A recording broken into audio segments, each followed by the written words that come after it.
Hi, it's Luke. I'm here to talk about the Boots lecture. We had a few people from Boots come in to talk about their company and how they create value from chemistry in their products that they sell. So, by all means, this is all rights reserved to Boots, I suppose. Not that I'm going to be making any money off it as such, it's just for my revision, but essentially, most of the stuff that's in here is from the slides because it's my notes on the slides. So, yeah. So, as I said, this is going to be how to make money from chemistry. It's very similar to what we've been doing so far already. But we need to look at the profit, the sales, the well-being, and as always, it looks at the products that people want or need. So there's an NPD process, which is the new product development process. In this process, they take ideas, check whether the idea is feasible, then develop the idea, and then launch it. So the steps there are pretty obvious as to what they mean. For the strategy, for the approach, they look at where in the market that they're going. So obviously the Boots are, everybody knows Boots. They're a drug company, so there they are, in the drug in the drug market. And then next will be the challenges that will come by working in the market. That'll be competitors, whether they can keep introducing new drugs, etc., as well as also combating when a virus is resistant to other drugs as well. So this is a standard graph. We're looking at the customer value and then should we make it or shouldn't we make it. So the low values, customer value, and the low should we make it is just churn stuff. So that's stuff that you make on a daily, stuff that's not very high in value, and not that bothered. The free lunch section is obviously something that everybody would want at a company, so it's something that's high in value but low in the should we thing. It's like a given. It's something that will obviously benefit the company. If people are getting free lunches, everyone will be loving it essentially.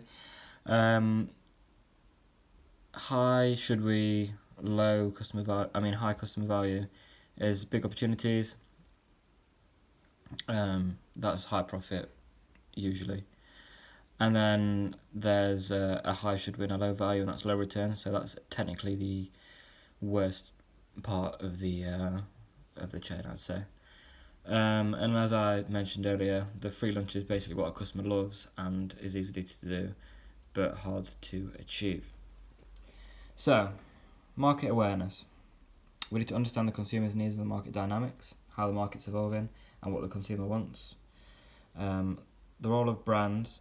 The role of brands has a massive impact on whether people buy products or not. People trust the brand, people know the morals of brands, and that's what they're known for, and that all determine whether a customer's going to go buy something from that brand or not. And also the brand will have to transport the product from the bench to the shelf.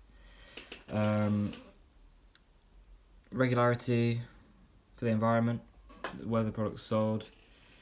There's different laws or implications or impacts in different territories and different countries, so you need to make sure that you know what's what for that. Cost sensitivity, you need to look at the profit margin, the consumer costs, the gross profit essentially in the end, and you need to understand the price of the market, so you don't want to be making something that's super expensive when it's not going to sell. There's this thing called the lean product design, and this essentially is optimizing the design to deliver products consumers love at the best end-to-end supply chain cost. So it's essentially making products that you know will sell for a fairly cheap cost and a decent amount of profit. So we've got the customer value, and then we've got a value the engineering, and then there's the end-to-end supply chain. So let's look at cost, quality, and time. And there's some subcategories to these. There's performance. As I said, it needs to meet the customer's needs, and the product needs to deliver what it says on the tin. That meets the customer's needs usually, especially for a drug like a face cream or something, or cosmetics or whatever. It has to do what it says on the tin, otherwise people won't buy it or want a refund. We want the risks to be minimised. That means doing scale-up methods, so doing them on a small scale. and testing them out to make sure they work, and then scaling them up. Products that are bought in conjunction with other items, so that means you might get a discount. And then obviously you need to look at the stability, safety, compliance, and trying to get a patent on the thing that you're trying to make. Cost optimized, that's essentially looking at the best value for every ingredient, obviously making the cost of the formulation of the drug or face cream or whatever as cheap as possible. And then there's flexibility, which is invent something once and then you can use it many times. So you can link that with other technologies or machinery that you can use. So there's plenty of chemistry involved in beauty products, like face moisturisers. There's polymers, emulsions, surfactants, pH buffers, fragrance, everything that you'd kind of expect to be in a moisturiser is, and all of this is going to cost something. Obviously only part of that will actually be useful, so the emulsion, but I think the emulsion's the bit that does the face smoothening and skin softening and stuff, but the fragrance is something that people will buy. You've got to check the patent costs for actives. They're most expensive because actives are the things that consumer wants. They're the effects that that the consumer wants.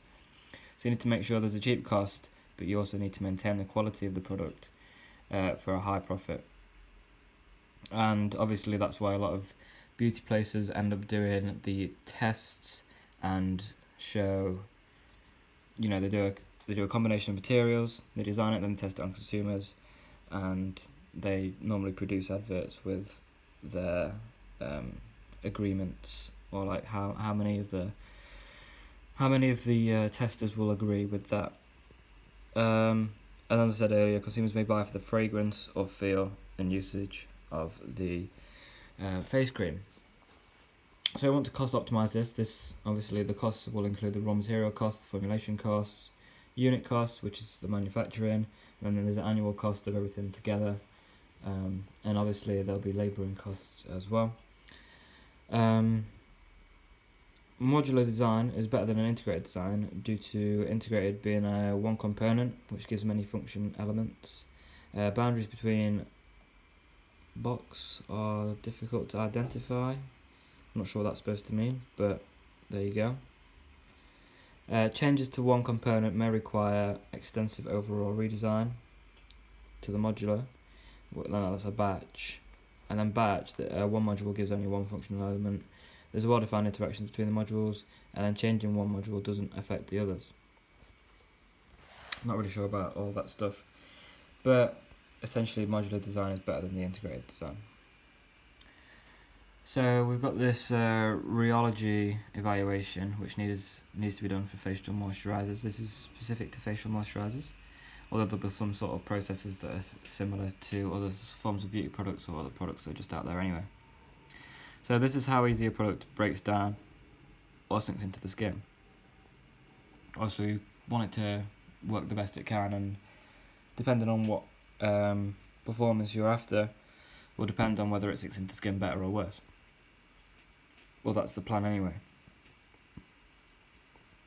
So there's always a sensory evaluation is a survey with many test points, and that essentially will be a test to just see how it works, whether it works well, whether it's everything you want in there.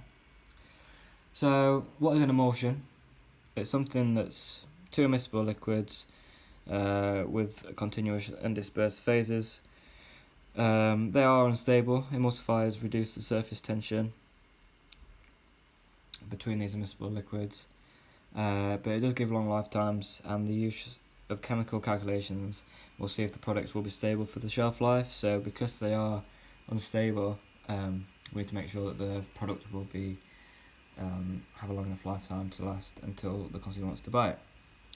So moisturisers or products in the beauty industry are tested to see if they will last. The 3-year shelf life, 5-year production process. So obviously the production process basically is the whole lifetime essentially. And this is by varying the conditions.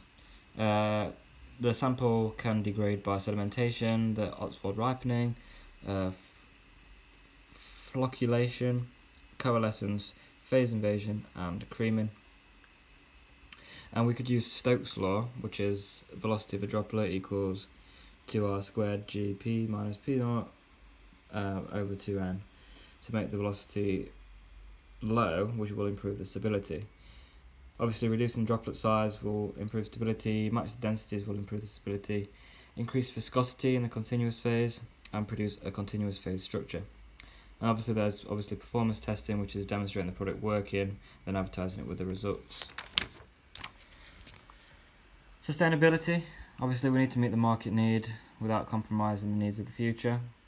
That means using materials that we can reuse over and over again, using renewable materials so that we're not compromising the environment or affecting the abundance of the materials in nature.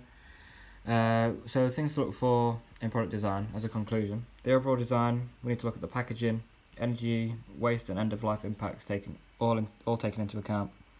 We also need to look at the source materials, the recyclable packaging, just its general effects on the environment. And then we also need to check the social and ethical impacts, where they've got the materials from, what the label was like when they're producing it, and obviously its persistence in the environment after its usage. So when there's a market change, to finish off, there's big opportunities that arise, and that's because people can make products that are different and new in the market.